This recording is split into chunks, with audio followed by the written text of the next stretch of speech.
Cada año son 80.000 personas que desaparecen en Japón.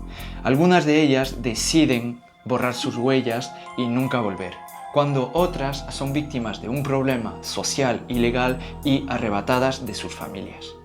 Sí, y este problema no solamente afecta a familias puramente japonesas, sino que también empiezan a afectar a familias mestizas que involucran a otros países del mundo, como puede ser el tuyo. Así que hoy exploraremos juntos estos fenómenos e intentaremos comprender sus orígenes.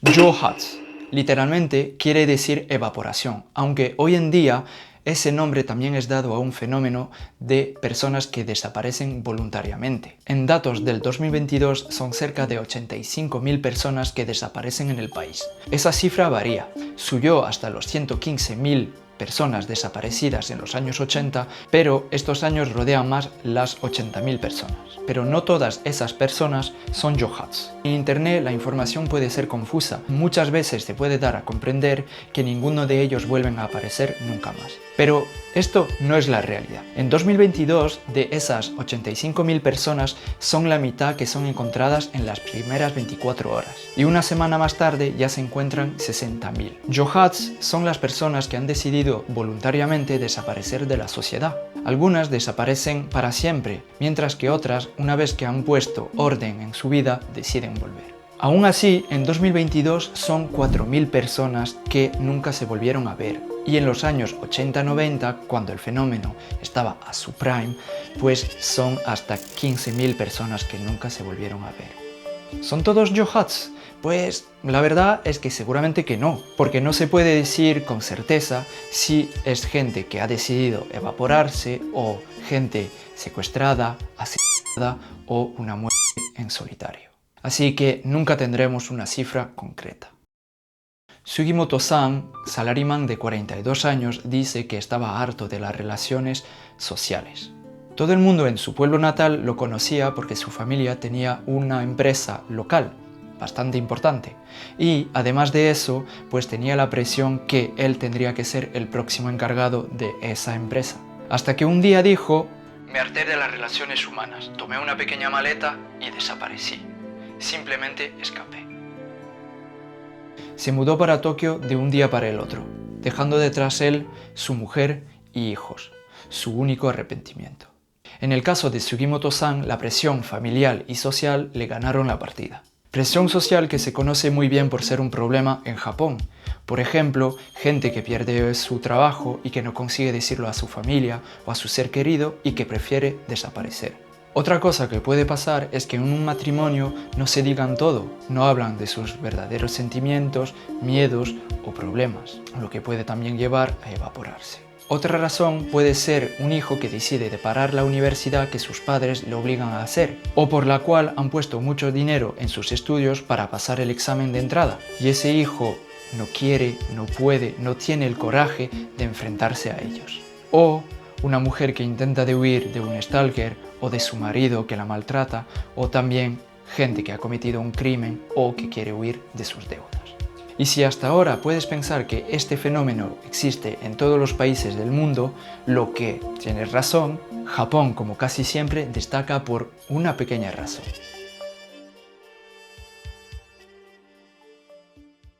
Las yonigeya son empresas que van a ayudar a los yohatsu a desaparecer. Yonigeya quiere decir literalmente empresa de huida nocturna, mismo si se produce durante el día que durante la noche. Las primeras yonigeya vieron la luz por primera vez sobre los años 60, cuando parejas casadas querían dejar de vivir con sus respectivas parejas. El divorcio era mal visto en Japón y era difícil vivir en sociedad estando divorciado, más aún siendo mujer. Y seguramente no te sorprenderá si te digo que todavía es el caso. El divorcio sigue todavía siendo algo poco aceptado en la sociedad. El proceso sigue siendo largo y agotador, así que la gente optaba y sigue optando por yonigeyas para desaparecer. En los años 80-90, cuando se derrumbó la economía japonesa, mucha gente acudió a las yonigeyas para huir de las deudas, como habíamos mencionado antes.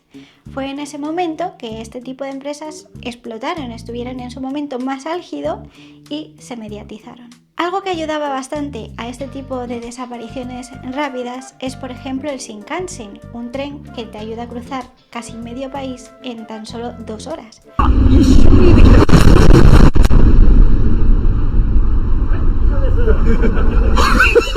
Pero también que hasta 2019 Japón era uno de los pocos países en los que podías tomar un avión nacional sin siquiera enseñar un carnet de identidad. Una llamada en cualquier día del año, a cualquier hora, y una vez que hayas elegido tu momento adecuado, en un par de horas has desaparecido por completo. La empresa de huida nocturna llega a tu casa, recoge todas tus cosas y te conviertes en un yohatsu. Desapareciste. La directora de una de estas yonigeyas ofreció una entrevista contando la historia de cómo formó su empresa. Y es que ella era una mujer maltratada. Durante muchos años recibía ataques muy duros por parte de su marido, en los que incluso se llegaba a quedar inconsciente. En el último ataque se despertó en un hospital y tomó la decisión de tomar su perro, sus pertenencias e irse en coche muy lejos de allá.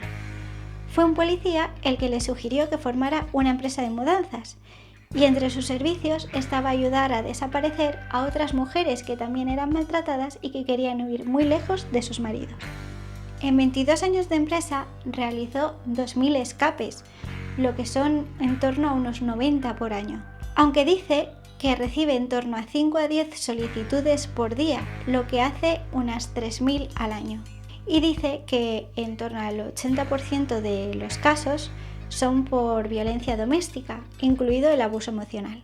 Yuri-san es una de las mujeres ayudadas por esta empresa y dice que su marido la maltrataba durante 10 años. Como muchas de estas historias, al principio el matrimonio iba muy bien y poco a poco la violencia iba aumentando. Un grito después de una comida mal hecha, un insulto, un empujón y poco a poco ya no es solamente violencia psicológica. Así que un día pensó en una yonigeya. Su situación era difícil porque su marido trabajaba en casa y nunca estaba sola, salvo cuando salía a hacer las compras. Entonces aprovechaba esos momentos para llamar a la empresa y planificar su ida. Y un día, cuando su marido había salido al golf con unos amigos, la yonigeya vino, recogió sus cosas y se fue. Y desapareció. Las yonigeyas son muy bien organizadas. Tienes varios servicios. ¿Quieres solamente coger una maleta como Sugimoto-san? Llegará un coche. ¿Quieres llevarte a toda tu casa? No hay problema. Llegará una camioneta o un camión y en 2 horas tu casa será vacía. Ya no habrá ningún mueble, ninguna pertenencia, nada. Los precios dependen mucho de una yonigeya a otra, ya que depende también del servicio. Si es una simple mochila e irte a la ciudad del lado, o es la casa entera y ir a la otra punta del archipiélago. Los precios más bajos que hemos encontrado empiezan a 30.000 yenes y suben hasta 300.000 yenes, aunque seguramente puede ir más lejos, porque esas empresas no se ocupan solamente de una mudanza. ¿Tienes miedo por tu familia? Podrán también llevar a tu familia. ¿Tu marido es violento? Pues te pueden dar una oferta sobre los precios de un abogado para preparar tu juicio. ¿Tienes miedo por tu vida? Te proponen un guardaespaldas. Y si aún no has encontrado un alojamiento, te proponen uno. Hasta puedes pagar por mensualidades. Y aunque muchas de ellas ponen adelante el hecho que es para salvar vidas, algunas es para ganar dinero, porque es un negocio lucrativo como cualquiera. Algunas ayudan a esconder, evaporar criminales o gente que ya no puede pagar sus deudas y hasta ayudan a empresas a mudarse, empresas que están quebrando. Y esos casos son más particulares, ya que desaparecen por haber hecho algo de ilegal. Entonces tendrán que encontrar un trabajo que les pueda pagar al día, en efectivo, empresas que tal vez ellas mismas no son muy legales o gestionadas por la yakuza. Pero la yonigeya nunca preguntará por qué alguien quiere desaparecer. La empresa está en su derecho a ayudarte, ya que en Japón uno puede desaparecer cuando quiera. La policía no puede hacer mucho por ayudarte a buscar un yohatsu, ya que las leyes protegen muchísimo la privacidad de los japoneses. No te puede enseñar las grabaciones de una cámara de seguridad que tal vez han podido grabar a una persona querida en algún lado. ¿Cuándo fue la última vez que sacó dinero de un banco o de un ATM, aunque tenga la información? Las únicas opciones en las que podrían ayudarte serían si el yohatsu ha cometido un crimen o si su vida está en peligro. Y es que una de las cosas que te recomiendan en las yonigeyas es que antes de desaparecer informes previamente a la policía para que así se nieguen a buscarte o dejes una nota de despedida, porque así cuando tu familia, tu amigo, tu pareja o quien sea vaya a la policía a denunciar tu desaparición, ellos se nieguen a buscarte y no puedan hacer nada. En ese caso, esas personas desaparecidas no son desaparecidas como tal, ya que informaron de que se iban. ¿Te acuerdas de la cifra de 4.000 personas de las que hablábamos antes? Pues, ¿y si en realidad esta cifra fuera aún más grande, ya que no se están contando dentro de esas 4.000 a los yohatsu que anunciaron previamente su evaporación? Otro caso de desapariciones en Japón que hasta se ha oído aquí en Occidente son los secuestros parentales.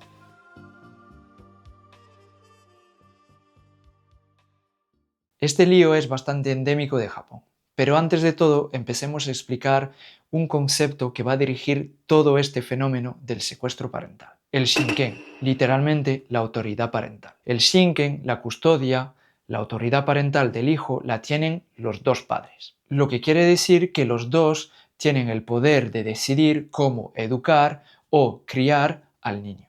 Y aquí empiezan los problemas, porque si el padre o la madre decide de llevarse el hijo a la otra punta de Japón sin la aprobación del otro, pues no será ilegal. ¿Y por qué? Pues porque los dos tienen el shinken, o sea que si uno quiere llevarse sin el acuerdo del otro el niño a otro lugar en Japón, pues eso no va a ser considerado como un crimen, sino como un asunto familiar. Y eso de verdad es que me parece loco, porque lo ponen casi al mismo nivel que una madre y un padre que discuten para saber si el hijo puede jugar al nuevo Super Mario después de comer o no. Es que es loco, es loco. El único momento donde la policía podría intervenir es si la vida del niño está en peligro. El caso que un padre desaparezca con su hijo puede pasar, por ejemplo, cuando están en divorcio, ya que en muchos casos es la madre que tendrá la custodia, el famoso shinken. Aunque en la gran mayoría se ponen de acuerdo para saber quién tendrá la guardia de los hijos, un 90% de los casos, pues no es siempre tan fácil. Y un hecho interesante en Japón es que si te quieres divorciar pero no consigues ponerte de acuerdo quién tendrá el hijo, pues no hay divorcio. Y entonces es por eso que uno de los padres podría ser tentado de llevarse al niño. No hay divorcio, entonces es simplemente un caso familiar. Pero miremos ahora el caso donde sí hay un divorcio. Cuando hay un divorcio, el shinken no está compartido, algo en lo cual Japón es seguramente uno de los últimos países en hacer esto. En algunos países, cuéntame cómo es en el tuyo, pues la custodia en general está dividida en 50-50. Claro, depende si hay casos de maltrato o cómo, pero existe normalmente el hecho que es 50-50 o al menos un fin de semana cada 2 semanas, pero no en el archipiélago. En 2019, 84,5% de los casos era la madre, únicamente la madre, que tenía la custodia. Y por ese porcentaje tan alto, todo lo que sigue vamos a decir que es siempre la madre que tiene el hijo y el padre que no tiene el hijo, para ser más fácil de explicar y de comprender. Entonces, la mayoría del tiempo es la madre que tiene el shinken, como lo hemos visto. Y aunque la ley diga que los dos padres tienen que hacer lo máximo para el bien del hijo, como por ejemplo que el padre continúe a ver a su hijo, pues la realidad es algo diferente. Porque si la madre no quiere que el padre vea al hijo, pues lo podrá hacer sin problema. Y eso mismo si el padre consiguió el derecho de ver a su hijo regularmente, lo que no es nada fácil en Japón. La madre podrá molestar al padre sin ningún problema. Y eso porque la ley tiene un vacío, por lo cual el padre no podrá hacer mucho más. De hecho, en el año 2016, solamente el 29,8% de los niños podían seguir viendo a su padre, menos de 1 de cada 3 niños. ¿Será porque el padre no puede verlo o porque el padre decidió marcharse? Pues la verdad, no lo sabemos, no encontramos los suficientes datos. Aunque tal vez se puede hacer un puente con otras cifras, que son la cantidad de madres que reciben la pensión alimentaria de los niños. En el año 2021, el 28,1% de las madres sí recibían la manutención de los niños, el 14,4% recibía al principio y dejó de recibir, y el 56,6% nunca la recibió. Esto hace que al final del año en torno al 71% de las madres no reciben la manutención de los niños, más de 2/3, lo que es un poco equitativo a los datos anteriores. Entonces, no decimos que el hecho de ver a su hijo tenga una relación directa con pagar esa pensión alimentaria, pero seguramente sí en algunos casos. Hasta ahora estábamos hablando de parejas puramente japonesas, pero ¿es igual cuando hablamos de una pareja mixta? José Cacho vive en España y tiene un hijo de 9 años llamado Martín con su exmujer japonesa Mayumi. En el año 2001 deciden separarse, pero José puede ver a Martín los fines de semana, hasta que llega el fatídico 8 de enero del 2008, cuando descubre que su exmujer Mayumi ha secuestrado a Martín y se lo ha llevado de nuevo a Japón. José hará todo lo posible por volver a ver a su hijo, y pondrá denuncias desde España, ya que en realidad su exmujer tenía la prohibición de llevarse a su hijo fuera de España. Así que decide viajar a Japón, donde consiguió descubrir que Martín estaba en Hanno, prefectura de Saitama. Pero no se esperaba para nada lo que iba a pasar. Será detenido por la policía de Japón durante 22 días, con multa, por el hecho de hacer una infracción a la custodia, ya que ahora ya no está en España, está en Japón.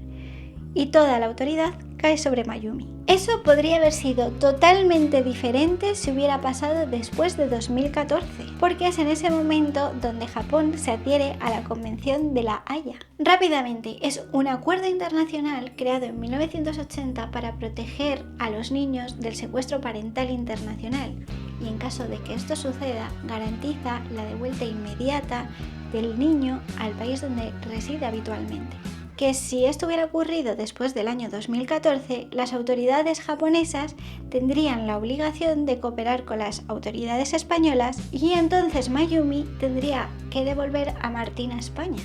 Por desgracia para José, todo el efecto de la Convención de la Haya no es de carácter retroactivo, lo que quiere decir que todo lo que haya pasado antes de 2014 se quedará como está. A día de hoy hemos buscado información sobre Martín, ya que tendría que ser ya mayor de edad y tal vez ha decidido volver a España por su propio pie, pero no hemos encontrado información al respecto. Así que no sabemos si han podido volverse a ver o si la pesadilla continúa para José. La Convención de la Haya cubre únicamente los casos internacionales. ¿Qué pasa cuando es un padre extranjero y una madre japonesa que viven en Japón? Mémoire, c'est tout ce qui me reste des petits, ça, ouais. Bonjour, je m'appelle Vincent. Mon épouse japonaise a enlevé nos 2 enfants il y a bientôt 7 ans. Je n'ai plus de nouvelles d'eux depuis. J'ai dépensé plus de 300 000 € en détective privé en avocat pour les retrouver. Vincent Fichot es un padre francés casado con una mujer japonesa y en 2018 se van a separar, mismo año donde su exmujer va a desaparecer con su hijo de 3 años y su niña de 11 meses. Será el caso de un yohatsu. Vincent se levanta como de costumbre y ve que la casa está, pues, como de costumbre. A la diferencia que cuando va a volver a las 6 de la tarde, la casa va a estar vacía. Ya no hay pertenencias, ya no hay muebles, ya no hay coche, ya no hay niños.